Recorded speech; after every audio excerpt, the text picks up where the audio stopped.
Hey, how y'all doing? Hey guys, welcome back to my channel, my Facebook page, wherever you are viewing this video. Hi, how you doing? You guys saw the title. For those of you on my Facebook page watching this, y'all already know what's coming. For those of you on YouTube, you have absolutely no idea what I'm talking about. So, early March, I made a public post on my Facebook page. And well, I did say somewhere down at the bottom that one day I was going to open up and talk about it. And that day has finally arrived. So today's story time, it's more of a spiritual one. It's more of an awakening. It's more of one that I want you to, while you're listening to it, that you listen to it with an open mind and specifically listen to it on a spiritual level. With that being said, before I really open up and talk about this story, I just want to make a couple of disclaimers. I would love people to understand that we are all adults here. And as adults, we should be listening to these stories with an open mind and an open ear. I really want you guys to understand that the people responsible for the event that I'm about to talk about or mention has absolutely nothing to do with the judges, nothing to do with the coordinator, nothing to do with the person who started it, the owner, or nothing. This story time is merely focused on my spiritual journey, what has opened up my eyes for me realizing exactly what was going on and what was God doing and what he was trying to tell me. Now, can we all be adults as we listen to this story time? Cool? Be good? All right, let's get into the story time. So, I'm going to start the story time with a question. Did you know that I, Ruth Wilson, was supposed to be a contestant on the TikTok Battle of the Voices competition that was hosted by Melly Mel? But that did not materialize. And let me get into it because I do believe that God was solely responsible as to why it didn't happen the way it happened.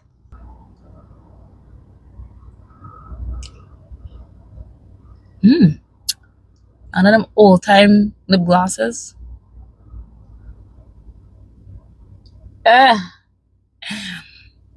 my lips are dry. They're so dry. Hold on. Let me just get this. Oh, yeah.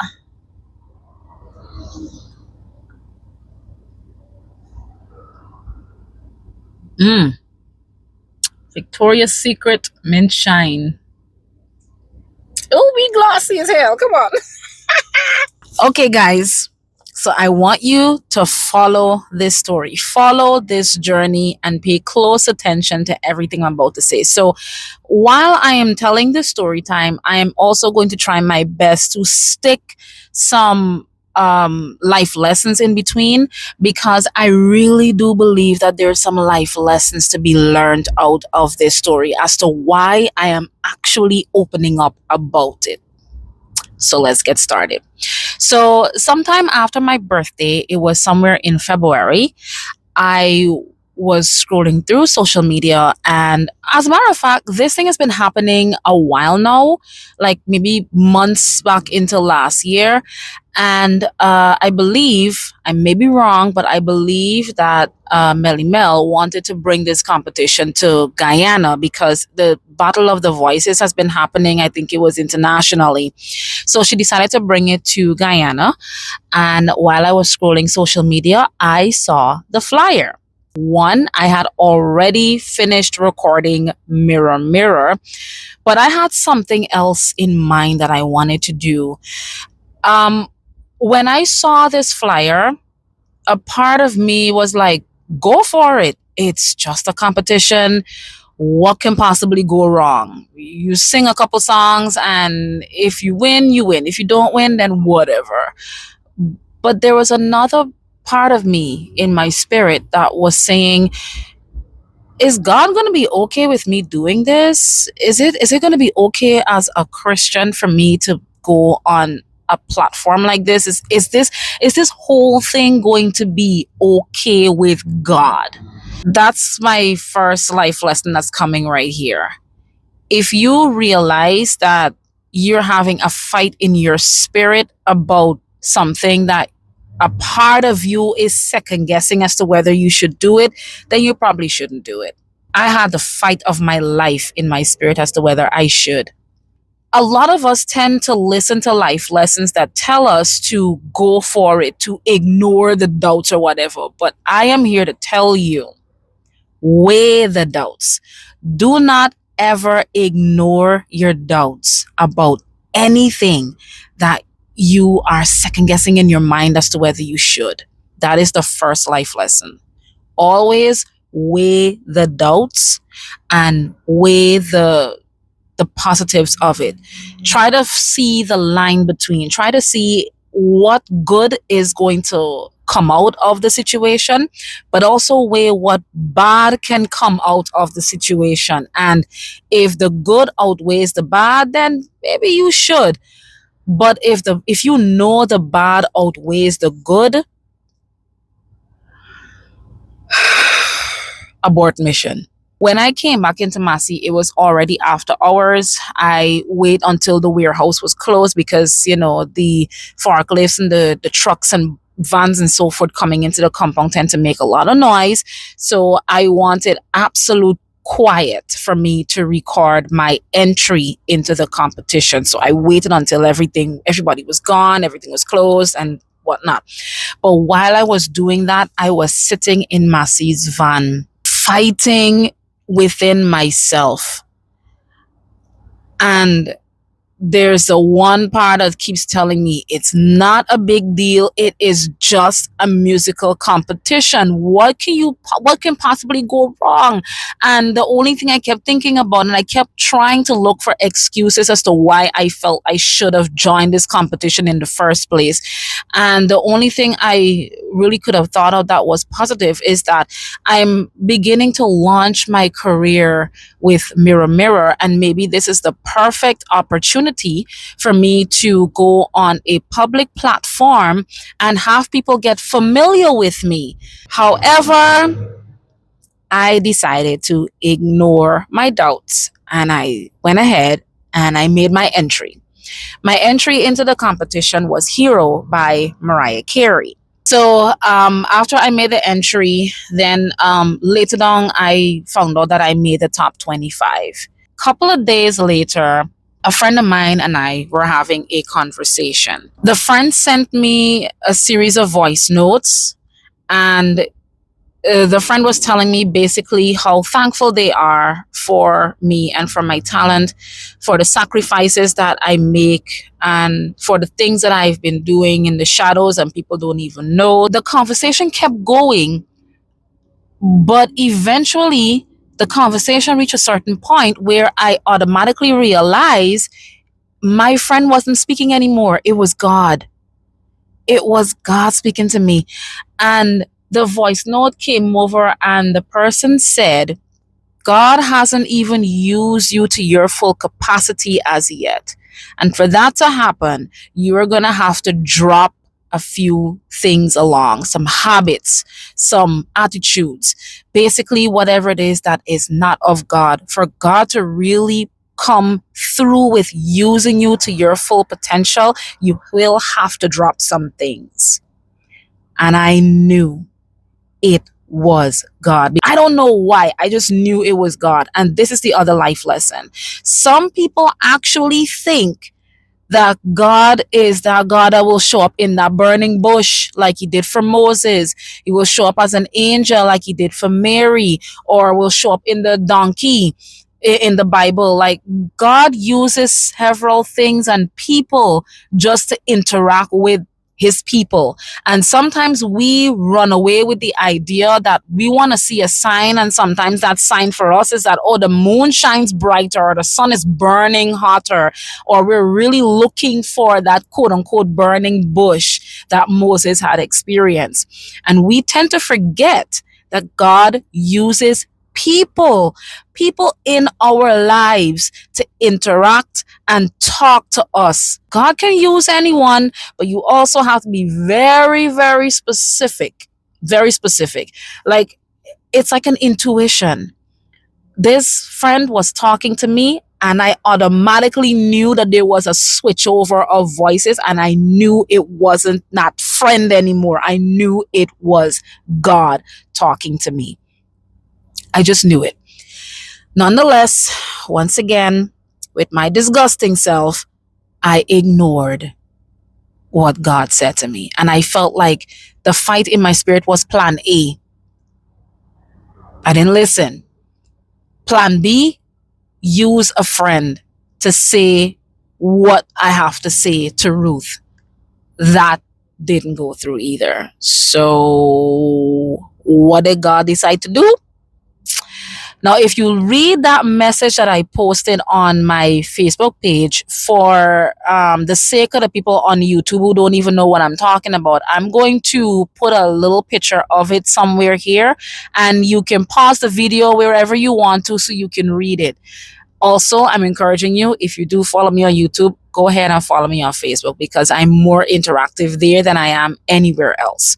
So, as you can see in the last line of what, somewhere around that line, I specifically said that eventually, if God sends things and people to speak to you, or certain things, like for me, was the fight in my spirit as to me doubting myself as to whether a part of me should even be a part of the competition in the first place.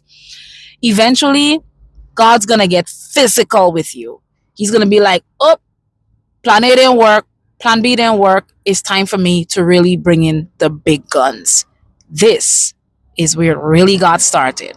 So the first leg of the competition was going to happen on Sunday, March 8th. And it was supposed to start at, I think, if I'm right, 7 o'clock. So keep that date in mind. March 8th. Keep March 8th in mind.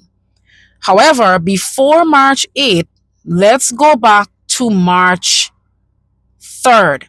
March 3rd is the conversation I had with the friend. March 4th, I looked for my song, I edited it and everything, because they already put their rules, and they said that the song that you're going to sing should not be more than a minute and a half. So I had already chosen my song, I edited it, everything. I did what was necessary, and I timed it. I did everything. When I tell y'all, I was ready, I was prepared, I was set to be a part of this competition. Everything. Now, that same night on March 4th, it was a Wednesday. And that night, before I left to go and do another rehearsal, I practiced. Right after that rehearsal, I came home and everything was fine. And my woes started from March 5. It was a Thursday. I woke up that morning and my voice was gone. What? No warning, no call, no lead up, no flute, no nothing. Like, I know when my voice is being attacked. And when I tell y'all that I did not get a warning, my voice went away on Thursday morning. I woke up and I couldn't speak. I was hoarse, severely hoarse. I was worried, because the only thing I kept thinking about is that, oh my gosh, it's Thursday. This competition is in about 2 to 3 days. It's Thursday, Friday, Saturday, Sunday. It was going to be in 3 days. What am I going to do? I got to get this voice back. So Thursday morning, I woke up, voice is gone. It's now time for me to get into get my voice back 101. So I went and I started buying all the honey. I bought lime. I tried everything that I could. I tried to gargle, whatever it is. I went online. I went on Google. I went to see how to get my voice back faster. Like, I was legit worried about what was going to happen for the competition coming up. Unfortunately, I am a customer sales rep. This is very important when it comes to my job. I am required to talk. And most times when they tell you that you are hoarse, they tell you to try not to do too much of talking. But also, I have a 6-year-old, a very overly hyperactive 6-year-old. How was I gonna do this? Oh my gosh. That same afternoon, I was beginning to feel a little bit defeated. I'm gonna have to change my song just in case if my voice doesn't come back in a timely manner. So I went looking for other songs that will be able to suit my tone because I did not want to drop out of this competition because I was hoarse. Like, I just thought that it was not worth me dropping out just like that. You know what I mean? So I went looking for other songs, and the song I came up with was Sea of Forgetfulness. I can only remember the artist's first name. It's Helen. I cannot remember her last name. And if you know the artist by heart, she has an in between of an alto to a baritone voice. So it works well. It would have worked well if I had to perform that song. And I've decided, of all the songs that I try to investigate to see which one is going to suit my new tone of voice being hoarse, I went with Sea of Forgetfulness. I edited it and everything. This was Thursday, March 5. So March 6, I was still trying to do whatever I could. And then March 7 came around, which was a Saturday. Now, one of the rules of the competition that was not 100% solidified at the beginning is that the competition, because it is on TikTok, it is necessary for the judges and the audience that's tuning in to see your performance, not just to hear you sing, to see your performance. And the only way they would have been able to actually see your performance is that you have to put on your camera when you get hit to the live.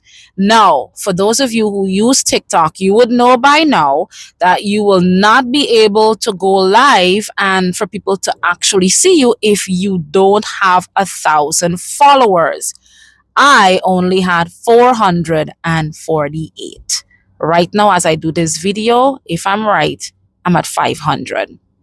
And I hit 500 immediately after I turned my TikTok into a musical page like I have with my YouTube and my Facebook page. And I'm really, really grateful. My TikTok is growing. Yay! Hi, guys. So I honestly felt like if this particular rule was solidified at the very beginning, I probably would have dropped out the competition because I just know that I do not qualify for me to use my my mic because I don't qualify. I don't. So had I known that, I probably wouldn't have been a part of the competition in the first place. But they decided to bend the rules a little bit. So they're saying that if a competitor does not have the 1,000 followers, can you use a friend or a family or somebody's TikTok that you know to be a part of the competition, but they have to have 1,000 followers. There was only one person that I knew at that time that had over 1,000 followers, and that was none other than my brother Sean. None of my sisters, my mom, nobody. And I did not want to reach out to any and anybody and any friend to ask them if I could borrow their credentials. You know how weird that would be? Hey, can I borrow your credentials to be a part of a competition? Some of the first things that Guyanese would do is, hey, if you win, I gotta get half. And I already had plans. Like, but y'all know what it's like to spend money before you actually get money. I had already spent that. I had already spent that prize money. But at the time, my brother was going through a lot at the time, and I did not feel good of asking him to exploit his account to be a part of a competition. I didn't feel good about it. And I just felt like it wasn't the right time for me to do something like that. I felt like I would have been selfish. And I know he's watching this video and I know that he would say, I would have lent you the credentials. But I was just being mindful. I guess I was protecting him in a kind of a way. And let's just leave that part at that. So one of the coordinators reached out to me personally and asked me, did you get an account where you have 1,000 followers? And I said, no, I don't have any friends. I don't have any family. I don't have anybody. So they decided that they were going to lend me an alternate account or an alternative account where they will be able to give me the credentials and whatever. I'll be able to sign in and be a part of the competition. So all this while I feel like it's working in my favor. All this time I feel like God is working in my favor. And this time God is looking down at me from heaven like, girl, you ain't logging into that account because you ain't singing at all. Mind you, I'm still hoarse. So all that happened on the 7th. And then the day of the competition has arrived. What's going to happen in part 2? Tune in next time.